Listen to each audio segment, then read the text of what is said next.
platypus just duck dive down there. That's so cool.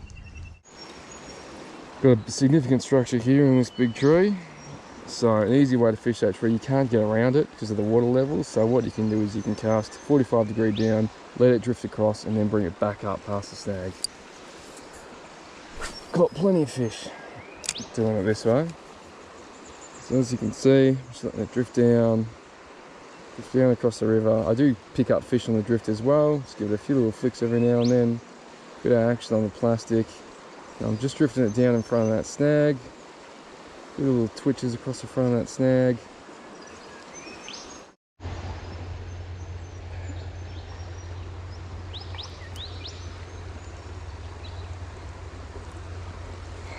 Definitely a wild fish because it's fighting very nicely.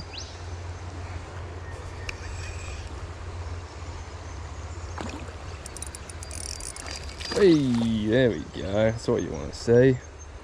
It's like a rainbow by the way it's jumping. Just that drag off a little bit.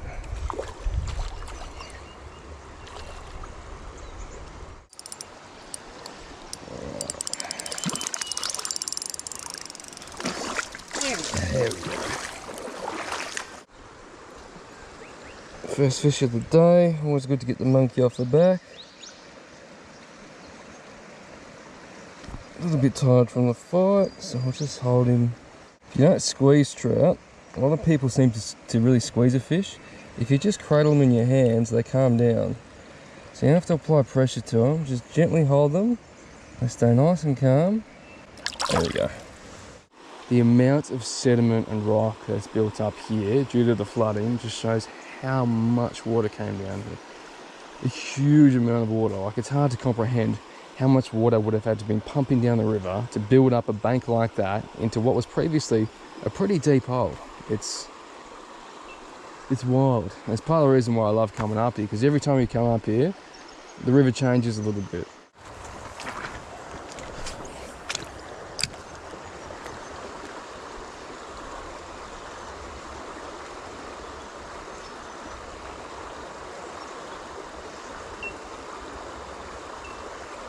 Oh, there's a fish. There's a fish.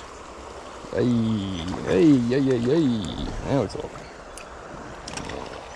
Just the drag off. I think he's wrapped himself in the line.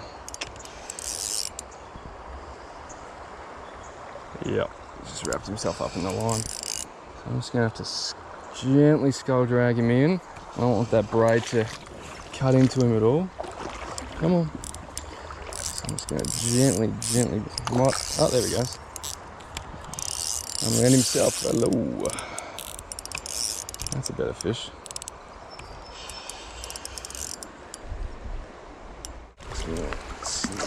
Hang him in there, and there we go. Beautiful little brownie. And there you have it. Stunning fish. Beautiful colours. Time for you to go back home. Holy shit. This is another spot which has changed completely since I was last up here. For starters, this tree was standing up, and up further that tree was up on the bank. So this spot used to be it's kind of open water. The water would cut hard against here at the bank, but that was about it. So over winter, we've obviously had a huge amount of water coming down. It's eroded this bank, dropped this tree, dropped that tree up there, and just completely changed the river dynamics. This is cool. And this big rock bar in the middle never used to be here. That was all deep water, which once again just shows how much water has been flowing down here and how much sediment is just pushed down into these kind of elbow bank situations where it all builds up. Should have bloody brought my metal detector up here. Might be some gold around.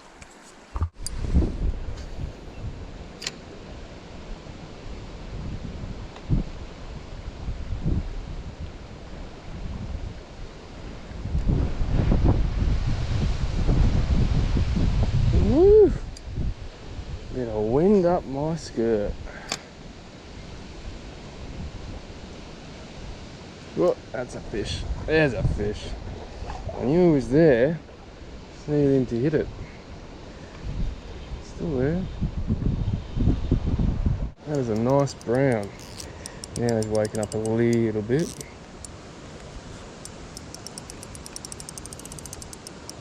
That is a very nice brown. Nice wild river fish.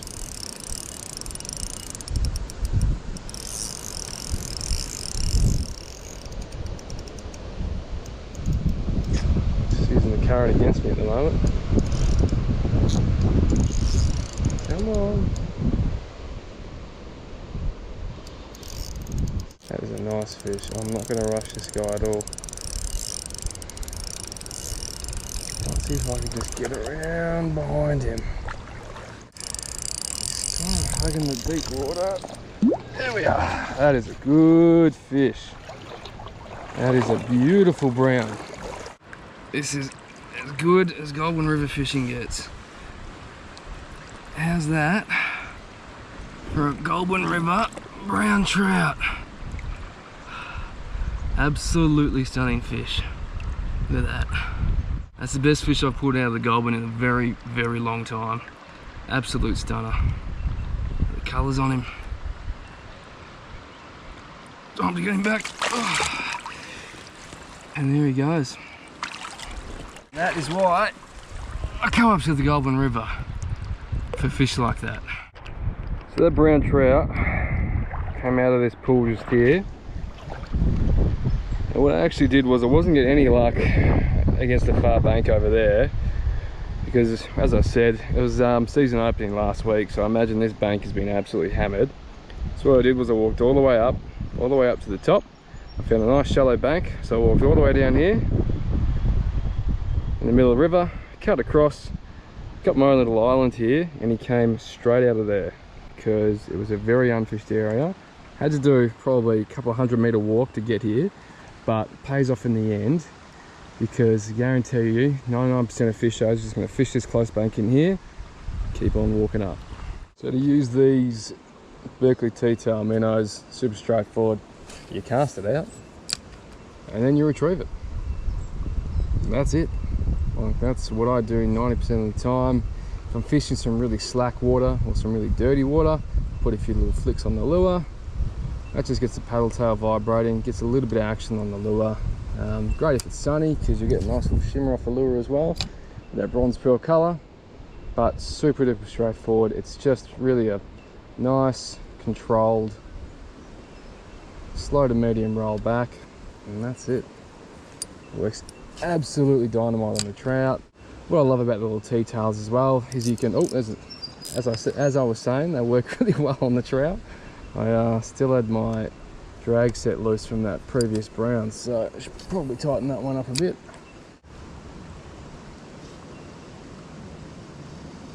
Oh, little touchy touch. There's a fish in there. Doesn't feel like the biggest fish. A little bit of bite hesitation though, so a couple more casts in there and I'll move up a little bit.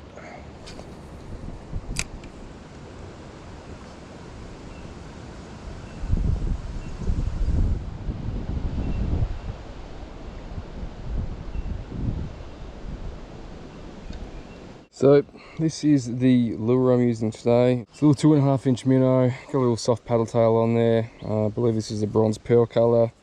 I love these plastics for trout. I've been using them for years now. I've caught the vast majority of my fish on these lures.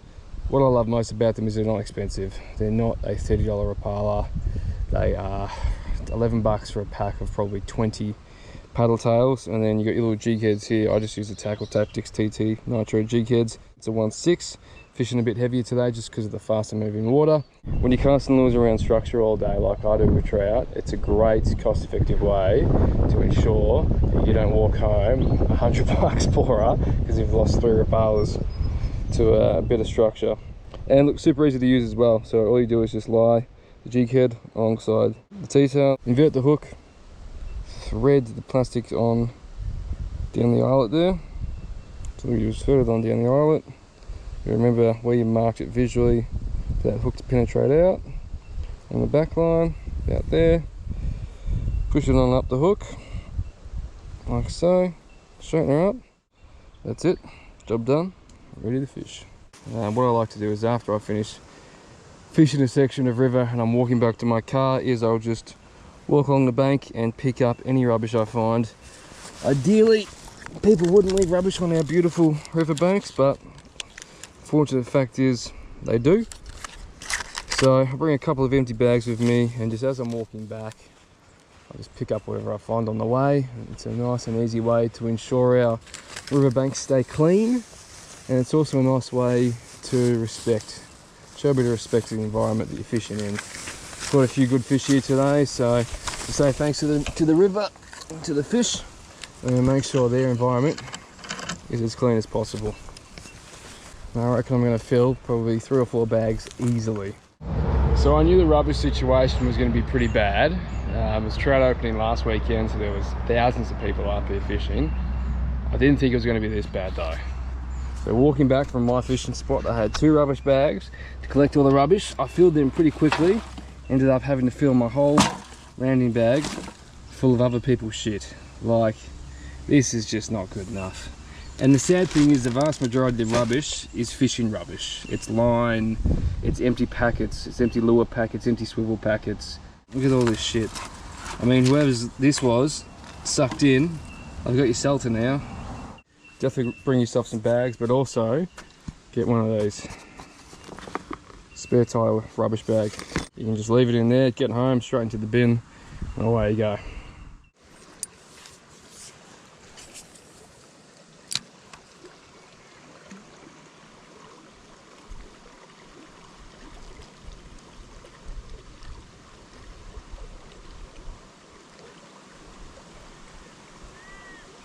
Ooh, there's a fish.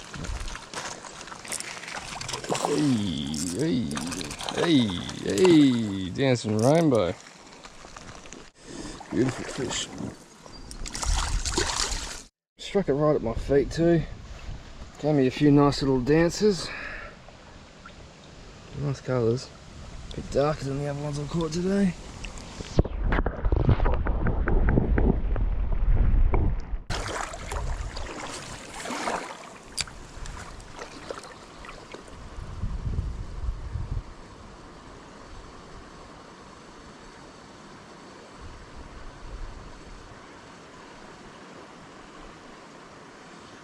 There's a fish. There he is. Hey, and there he goes. I don't know what to do. I don't know if it's the same fish, a different fish.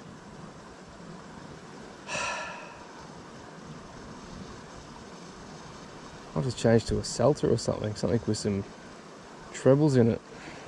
Here he goes again. I think I got him this time.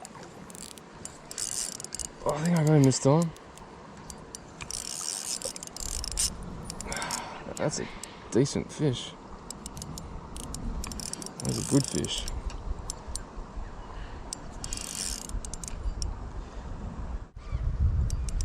Shit.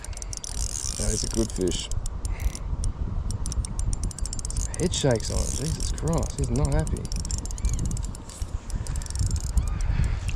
That is a very nice rainbow.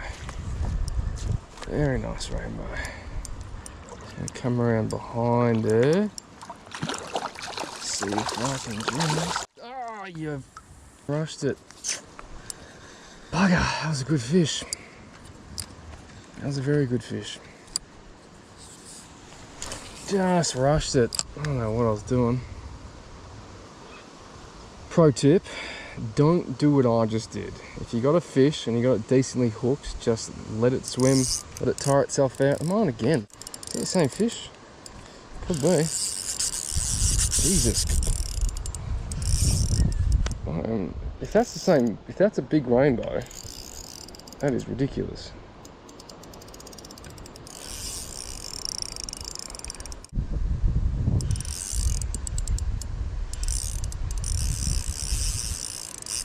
Jesus.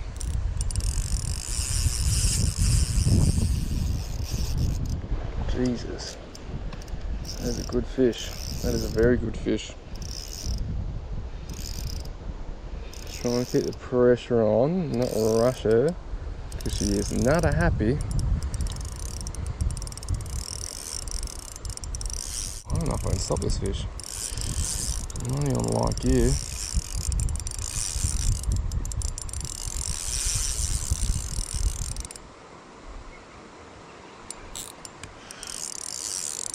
No. Shit. Oh, it's just a big dead heavy weight. I can barely move it.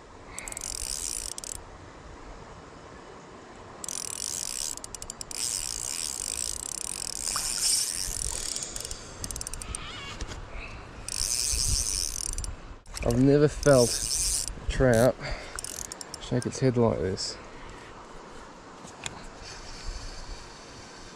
Lost it. Oh, that was a big fish. That was a big fish. There's a fish. There's a fish. There's a fish.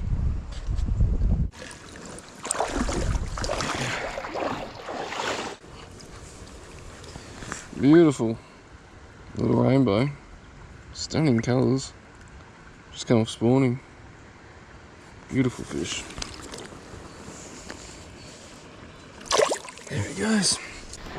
Well, that is me done for the day. For what a cracking day of fishing. I probably ended up with 8 to 10 trout for the day. One personal best brown, and although I couldn't land it, that was absolutely a personal best rainbow. That was a big fish. I just couldn't stop it. Like, somehow managed to hook it twice. The first time I tried to rush it, lost it. Second time I tried to finesse it, lost it. It was just a big fish. I'm on ultralight gear here, so next time I'll come back and maybe gear up a bit, go a bit heavier, see if that makes a difference. At the end of the day, it's just another excuse to come fishing again. Before I go, just quickly run you through the gear I'm using today. So I've got the Shimano Vanford 2500 spin reel, and I've got that on the Abu Garcia Veritas 4.0 rod. It's a 7-foot rod, 1 to 4 kilo. My wife got me this for my birthday. It's the first time I've ever owned an expensive rod and reel, and I got to tell you, it's made a huge difference today. Like, absolutely ridiculous. The amount of sensitivity in the rod. I could tell what's a rock, I could tell what's weed, I could tell what's a fish. Just outrageous. I've never ever owned an expensive rod and reel before, but I gotta tell you, this is definitely worth it. So if you've been thinking about it, if you've been thinking about spending a bit of extra money, just do it. You're not going to regret it, trust me. Super happy with it. Great day's fishing. Now all I've got to do is go back to the car before I get absolutely drenched. See you guys next time.